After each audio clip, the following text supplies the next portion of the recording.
talking about the transformation that I was experiencing in my business was also super helpful to other business owners who were going through that same thing and having those same questions and those same doubts and those same uncertainties.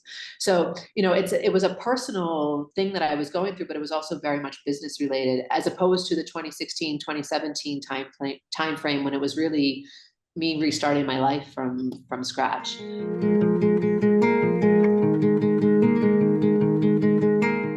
Welcome to the Moxie Podcast. We are in a new month, and I introduced this last week, but every month we're kind of going through new themes, genres, and bringing people that I just love near and dear to my heart to the podcast to talk through some of these challenges or some of these things that I want to challenge you guys on of being better, whether you are a leader in your organization or an entrepreneur in your entrepreneur and leading a new business. So this month we are talking about transparency and storytelling and just the value that that brings both to you yourself as the leader, but also the people that are interacting with your business or organization. So today we have a special guest, and she is a repeat guest. I've been doing this a lot this year, but we have Danielle with us on the podcast. Welcome.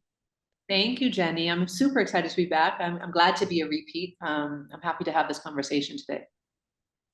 Awesome. We were talking about off the mic when the last time Danielle was on the podcast, and I'm pretty sure it was 2019. So we'll link that in the show notes. It'd be so interesting. I actually kind of cringe at my season one because of that sound audio quality and things like that. But it would be so interesting to listen back because we were reminiscing that it was in the dungeon, as I call it. And we were face to face and we did a live interview. But I think the most interesting part would be to see how much you personally and in your business have grown and transformed over the last almost 5 years. So yeah. Oh my. Yeah. And I remember that we had recorded that podcast right around the time that my dad had either just passed away or he was just about to pass away. So it took me a while to like actually listen in on it because I knew we spoke about him during that podcast. So definitely be interested to hear that again. Things have changed so much since then in those 5 years I mean, COVID happened and everything in these 5 years, right? I know. That's my little to do is to listen back because I think, yeah. Well, and I think that's a beautiful actually segue into the topic of today because that first interview with you was really vulnerable, was really transparent. I think there were things that maybe I surprised you that we brought up and talked about because it wasn't all about business. It was also about like relationships and how that shapes who we are. And then I think I asked you like, who are the people that have kind of shaped your character and kind of guided you and things. And, and those stories came out of that. And so the one thing that before we even get into that, I want people who are new and maybe are like, wow, that's again 5 years ago. Why don't you tell people who Danielle is, where you're located right now, kind of what you're best known for, and we'll start there. Wow, big question to start with. So my name is Danielle Anderson. I am a business coach and strategy consultant. I support women in business to be more strategic so that they can ultimately work less hours and make more money. So that looks like setting up systems and processes, implementing them, and also creating boundaries for themselves so that they can create more time in their schedules, because there's more to life than just business. I am based in Nairobi, Kenya. I've been living here now for 8 years, I think, thereabouts. This is very much where I call home. And yeah, I'm known for all those things, for being strategic, for being a storyteller, for being now a mother, being a friend, et cetera, et cetera, et cetera. I'm so glad you said friend because I was about to be like, and a friend. The one thing, so I've personally worked with Danielle in the past. It's been a couple years, but worked with her with our organization, with her actually and personally and Jenny Nuccio and some of the offerings that I used to offer to you guys. And so you are just a wealth of knowledge. But what I do love when I've worked with you and when I've seen you work with other women is the way that you listen and you simplify something that seems so complex in an entrepreneur's mind, right? We have all these different things we want to do, especially if you are an entrepreneur and you're seeking something like that, then you naturally are a visionary or you're an ideator or you just have a lot of ideas in front of you. And I feel like I always was creating and recreating and recreating. And you're like, Jenny, stop creating so much, which is still very hard for me to do today. But the simplified version of like, okay, who are you? Kind of what's your mission? What are your values? And how do you share that with the world? So what would be some of when people come to you specifically, what do you think is, I guess this is a twofold question. What do you think is one of the things you work through the most? Maybe that people are challenged by the most. And then what is some just practical advice you give to people for like showing up in their true self, in their business? Okay. I want to start with the second question first because I think it's a better lead in.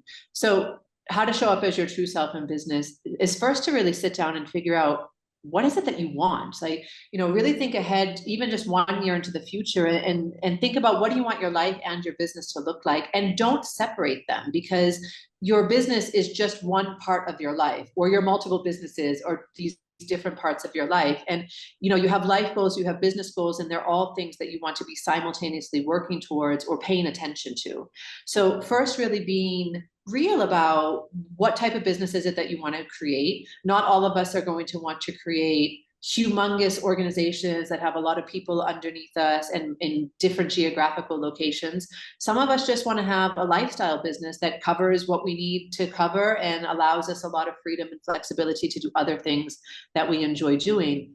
Neither of those things are wrong, right? They're both the right way if that's what you choose that you want for your business. So first, really defining what it is that you want your business to look like and why, and also defining what you want your life to look like and why. So if you want to be able to take holidays to the coast every few months, if you want to be able to send your kids to a certain school, if you want to be able to travel internationally and explore the world, if you want to be able to set yourself up for retirement, those are all things that you also need to think about as you're going on so that you can craft your business and your life in the right sort of direction.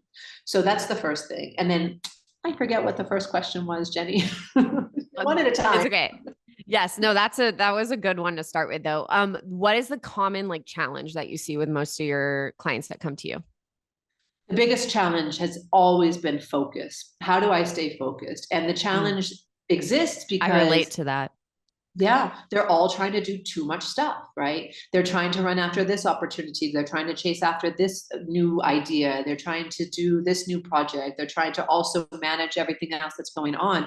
And so it's super hard for them to stay focused because there's these competing priorities that are always trying to pull at their attention. And this also includes life priorities, right? Because there's other things that are going on that we need to manage, sometimes within our control and often not within our control because that's how life throws curveballs at us. So definitely focus. And that's actually been the key thing since the beginning. When I started my business in 2013, every single entrepreneur that I interviewed during my market research was also saying that they needed focus, that they wanted focus, that they lacked focus, that if I could wave a magic wand and give them something, it would be focus. So that's definitely the area that everyone is most challenged with.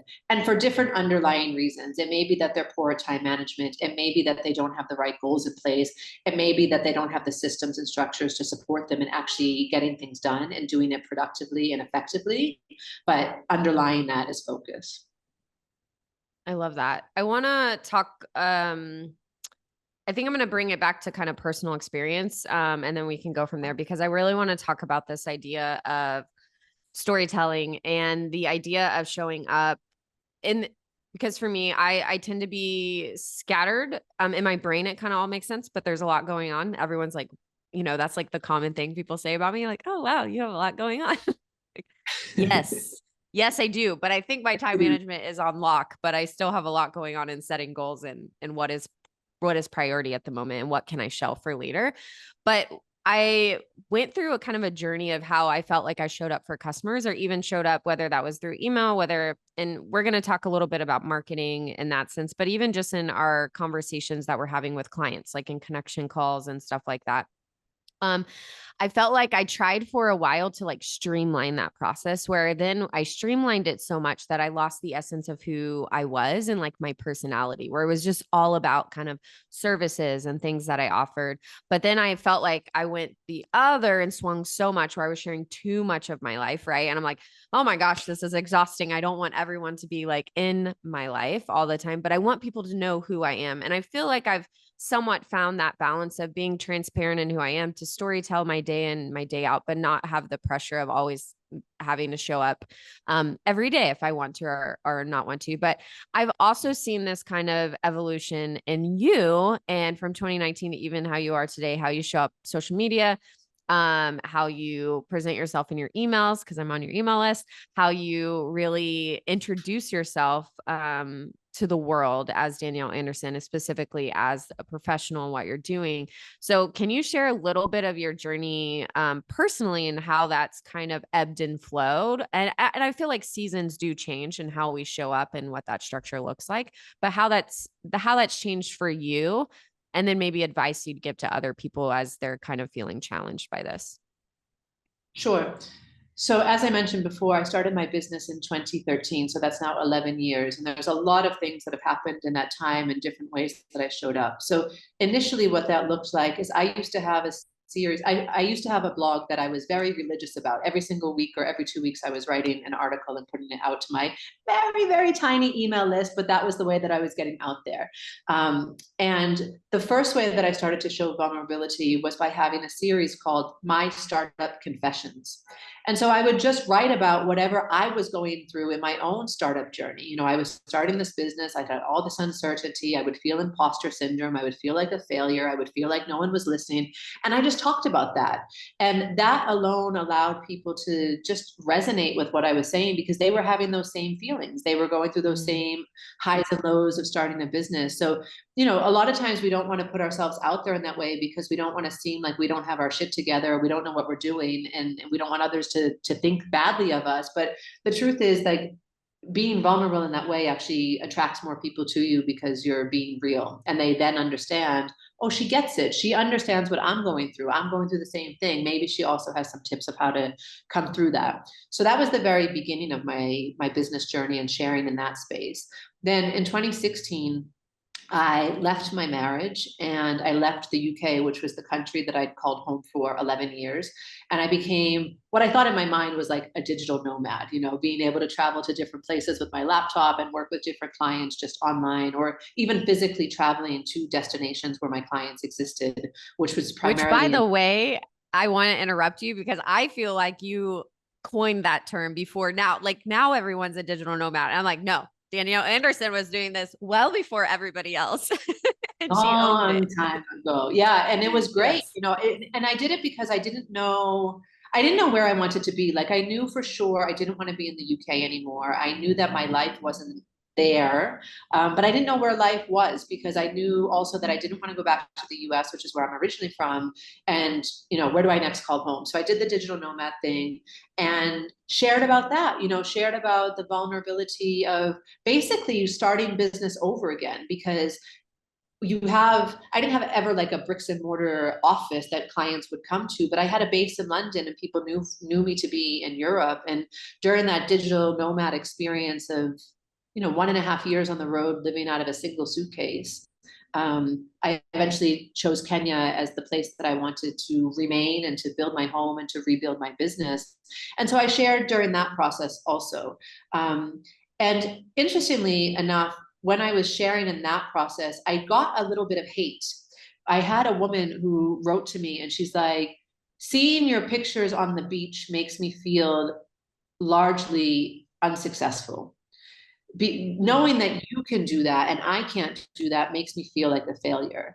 And so then I actually shared that feedback with everyone else. Of course, anonymously, I didn't share her name, but I was like, look, you know, maybe others of you are also feeling the same way, that you are seeing me being on a beach somewhere and you feel like you're unsuccessful. Let me give you a little bit more detail of why I'm standing on this beach, of why I have no idea what I'm doing, of what I feel when I, you know, don't know where the next place is that I'm going to go, because it's not all glitter and gold. It was a really hard transition period of, like I said, leaving behind a marriage that I was in for 8 years, leaving behind a home that I was in for 11 years.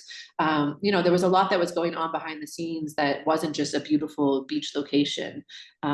So, you know, we have to be open to that feedback if we're going to share our stories too, and not necessarily feel like we have to justify ourselves, but also just get the other side of the story, that it's not just all glitter and gold, and that there are some harder things happening behind that, right?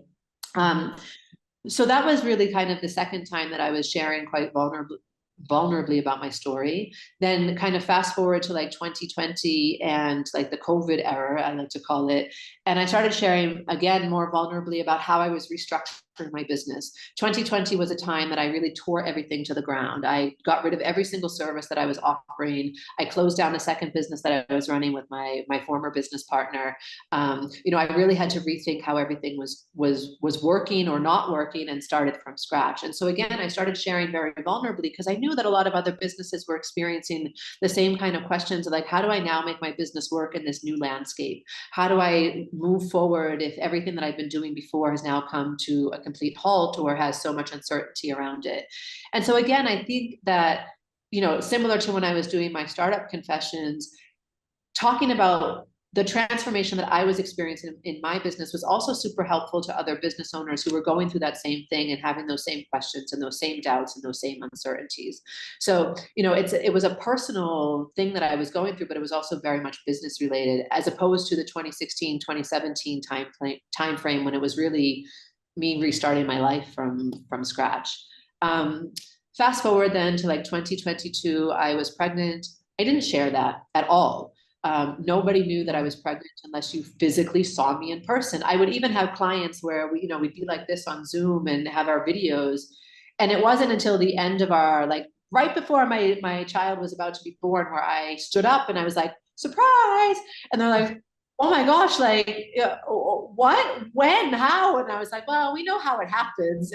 But they were all super, super shocked, of there was a baby there. And I didn't share that with anybody. The only people that knew were people that were actual close friends of mine. I didn't post it on social media at all. And part of the reason was because it's nobody's business. Like you don't have to share everything. And especially with the pregnancy, you just never know what's going to happen. So I'm not against women who decide to put their pregnancies out there from the beginning and are very uh, not on display, but like very open about what they're experiencing, and that they're growing this human inside of them. And I'm also not against women like myself who decide not to do that. It's a very personal choice. I was also going through a lot of personal turmoil during my pregnancy. There was a lot of relationship drama that was happening that just, I didn't want the attention. I didn't want the questions. I also didn't want the congratulations, because there were moments that I felt really heavy about it, and although it's something that I very much wanted and I was excited about, there was also a lot of fear and uncertainty. And I didn't want people to be like, oh my God, that's such great news. And, be so enthusiastic when not always, when I often wasn't feeling enthusiastic myself. So I didn't tell anyone until after the baby came. And then I even emailed my list and I was like, surprise, you're not going to hear from me for a little while because, I'm now kind of on maternity leave. And so I really, after my baby was born, I really took a step back from from everything marketing related. I didn't send out emails to my list. I got rid of my marketing team, so we weren't posting anything on social media unless it was just like me kind of taking a picture and writing a story and just in the moment sort of thing. But there was no planned marketing. There was no themes to think about and content to create and graphics to come up with and all those other things that go into marketing. I just pulled everything back. And it wasn't until May of this year where I actually kind of felt the desire to start putting myself out there again. And I did that again, very vulnerably, as I always do. And I was like, look, this is why I've been quiet. Like I have been rethinking the way that I want to talk to you guys. I've been rethinking what I stand for. I've been rethinking how my business is going to be out there in the world, what I want to be talking about and who I want to be talking to. And really getting clear on that message. And I couldn't force myself into that creative thinking of what do I want to be out there doing? It really just had to come naturally. And I didn't have the mental capacity to do that during my first year postpartum, because man, that's a tough time. But since then, so since May, I've really been trying to be out there a little bit, but not with the pressure of a content plan and regular posting and regular anything, just kind of organically getting my voice out there again and sharing what I'm going through. And so now when I share vulnerably, it's about talking about the fact that it's not possible to have it all 100% of the time in 100% of the areas, and that's okay. And how do I now structure my time and structure my business that allows me to also be an active and present mama and still be able to pay the bills and provide and do everything that I need to do? And so I'm vulnerably sharing that, which I think resonates a lot with my audience, because a lot of my audience are also working mamas, mompreneurs, or whatever title they want to give themselves. And again, just having that shared experience and those shared trials and tribulations, and being vocal about it, and also sharing how I overcome it when I overcome it, and how I don't overcome it when I don't overcome it, I think lets other people just feel like they're not alone. So I'll continue to do that, share the business side of things, share the life side of things as I feel comfortable, and see where it takes us. Your timeline is a beautiful journey of that. Again, we're multifaceted. We have different parts of our life. Things change. They don't have to be the same all the time. Like, very similar to you, I had a marketing team that had planned content. Currently, I don't have that. And it's me behind the scenes of everything, because I just want it to come from me, and I don't really put pressure on what I'm putting out there and whatnot. And then I've had seasons where I've stepped away. And again, creating boundaries is so important. There was one part of my life where, especially I think when I started Moxie in 2019, where I just felt like I had to share everything, and it had to be like almost real time. And that can get really unhealthy, because we haven't had time to take in the sacredness of what has happened or be able to process it correctly. And being an external processor, this is also very challenging, because I don't want to externally process with strangers and then be like, oh, shoot, I'm just kidding. That's not what I actually mean. But even in that, I love how you shared negative feedback, but then being able to take that negative feedback and be like, well, you're not seeing the full picture either. So let me share with you that. And at the same time, you could have taken that negative feedback and been, I don't need to share. So I think having that intuition is super important in what you're saying. And there have been moments in our journey too, where we've done retrenchment and we've had to let people go. We've had to do these really large changes in our organization being so big, and kind of bringing it down to more of a sustainable size. But I waited, I think I love being transparent to share in the sake of other people not having to wear that pain, or to be able, like you're saying, to relate, have a relatable party where they can be like, oh, wow, she really does know what she's talking about, because she went through it. She went through those weeds, but it doesn't have to happen in real time. So even the stuff that I'm now sharing this year are things that happened a year and a half, 18 months ago or something, that now I feel comfortable. We've healed from, we're in a good place that we can properly share it and teach others. And I think you've been a beautiful example of that in what you have learned and how you have, lived your life, and when is the appropriate time to do that. But I think relatability is why transparency is also so important, because people will then, yes, be able to build trust with you without actually even having a conversation with you at first. And then they'll want to step in the door with you. Yeah, definitely. Definitely. It's a key part of, allowing our target audience to know more about us and how we're different from other people, right? Because everyone has their own story to share, and every story is beautiful in its own right. And everyone's journey is going to be completely different. And in my sharing a bit more about myself, someone might decide I'm not the right person for them. And that's totally fine. They might decide that Jenny is a better fit, or Joe Schmo is a better fit. Someone's better for them, and that's okay. Yeah. So that's why it's important for us all to kind of be more vulnerable and transparent about who we are and what we stand for, so that, those people can make the right choice and end up where they feel like there's the best fit. Yeah. Yeah. What would you say?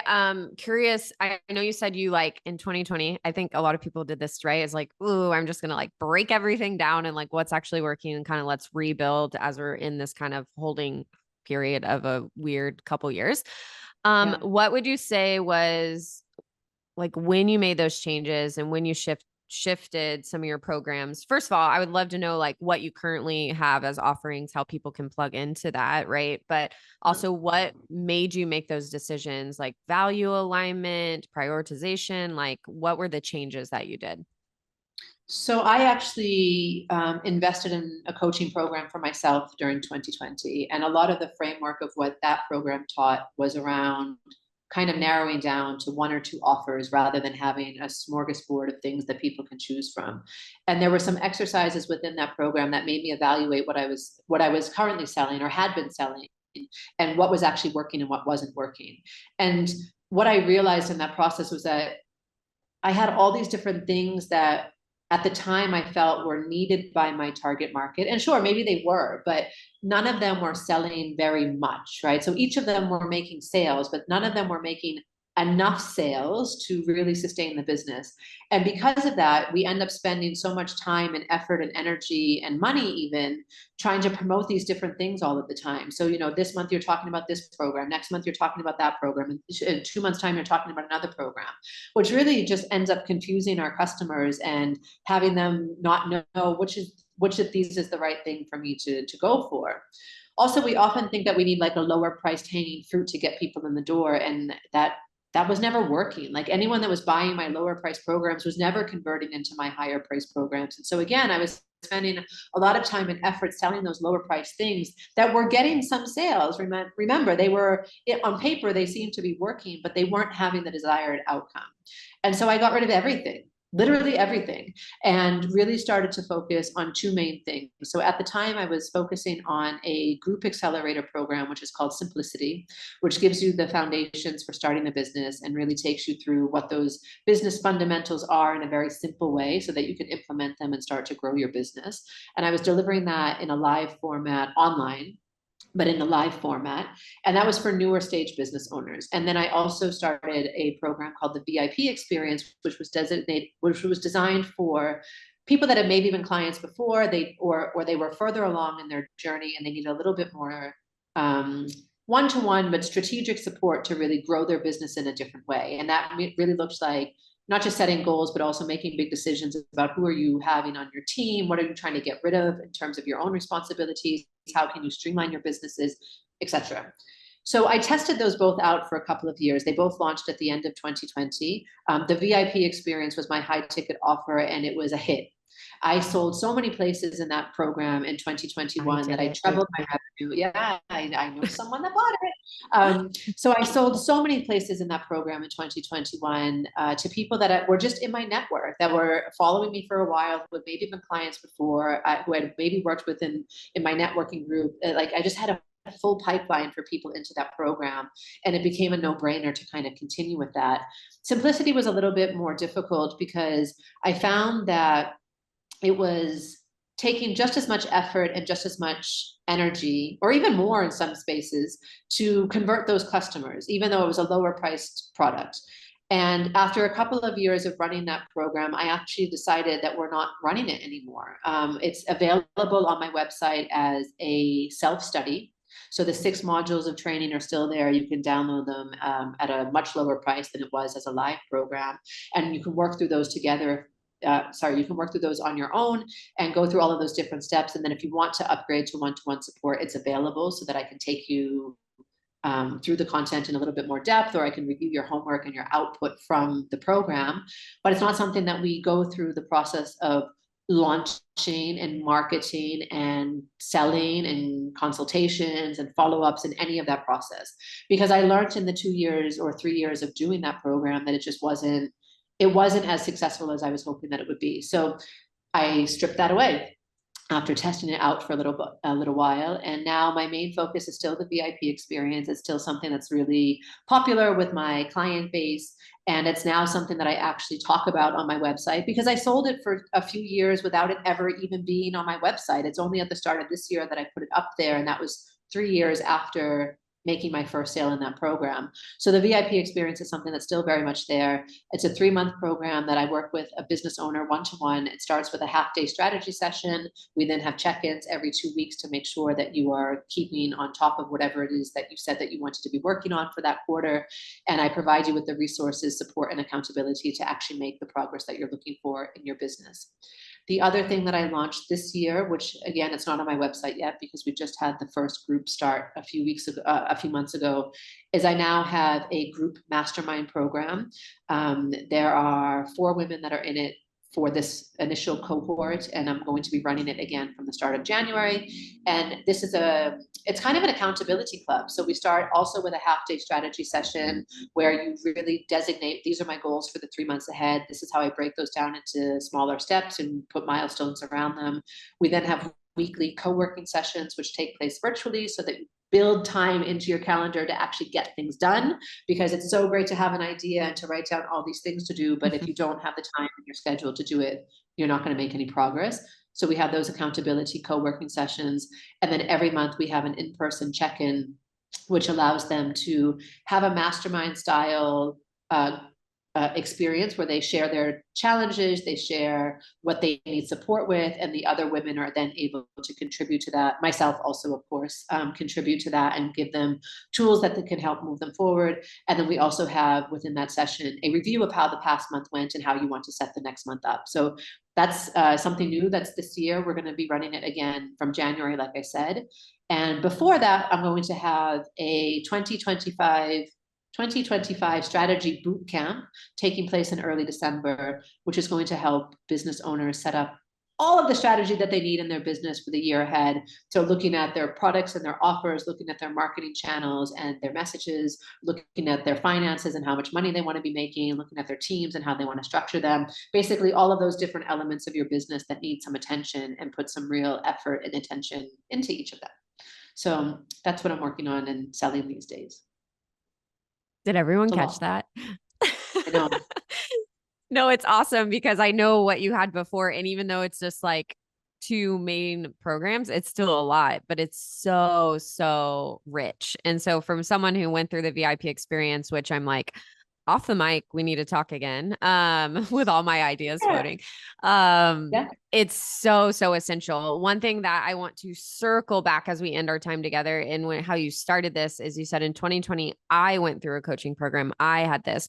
I think it's so essential as a business owner and as an individual to have a mentor and a coach in your life, whether that's consistently or within, again, a quarter of a year, whatever that might be. It's so needed, right? I think we need that kind of reset button. And it seems like that really helped you reset to launch into where you are today. Oh, for sure. I mean, I had time on my hands, right? So it was just a matter of like, what do I now do with this time a little bit better? And so I invested, actually in 2020, I invested in 2 different coaching programs. So one of them was really like I shared already about, tearing down your offers and starting. I mean, that's not what they suggest, right? That's just the outcome of what happened as I was going through the program, is kind of stripping everything away and starting not from scratch, but really learning like where is my strength? And my strength is, and I know you're a Gallup assessment person these days. Yes, I am. Right. So the program suggests that you do the Gallup Strengths Finder. And those of you listening, if you haven't done it yet, Jenny can give you all the details, but definitely do it because it's awesome. So my number one strength in the Gallup Strengths Finder was strategic. Big surprise there, right? Like, I have been strategic my entire life. Like, that's how I used to be able to cut school when I was in high school and still make A's, because I was strategic in how I would cut schools. I would know that I can miss this class, but I can't miss that class. I can miss this afternoon, but I can't miss this morning. Like, I've always been a strategic thinker. And when it comes to business, that's been my strength all along. And when I really leaned into that, yeah, I can teach you about finance. Yes, I can teach you about storytelling. Yes, I can teach you about startup fundamentals. But my real strength lies in strategy and helping other people to become more strategic. So I started to then build offers around that. And when you then lean into your strengths as a business owner and you create things that already exist within your strengths rather than trying to do all the things, you can then make things easier for yourself as well, because you're just constantly working like in your natural flow and your natural rhythm. And then getting other people to support you in the other places as and when you can. So that was one program. The other program that I invested in was a sales coach, because I wasn't great at sales. I was great at making relationships. I was great at making connections. I was great at getting people onto a call and giving free advice, because that's what I would do in consultations. And I think that's what so many of us do when we're in the service space, is we just give information. And so I invested in a sales program, a sales coach that really taught me a different way of thinking about it. And I still use her tools to this day. I even give those tools, not give, but like I teach my clients tips from those tools that I learned that also make their businesses and their sales processes a bit more streamlined.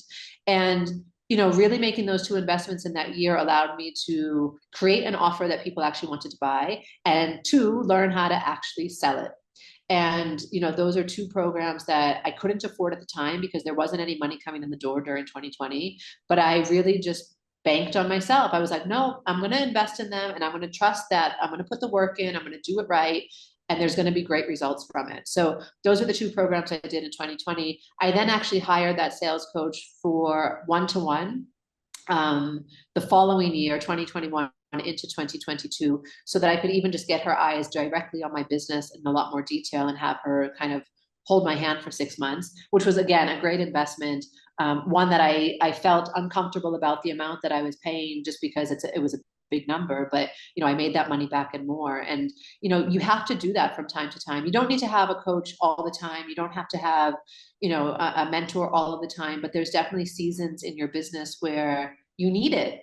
And there's always going to be something that someone else can teach you that you don't know, or give you a different way of looking at things that opens your mind up to other possibilities and other ways of doing things that can exponentially change your business.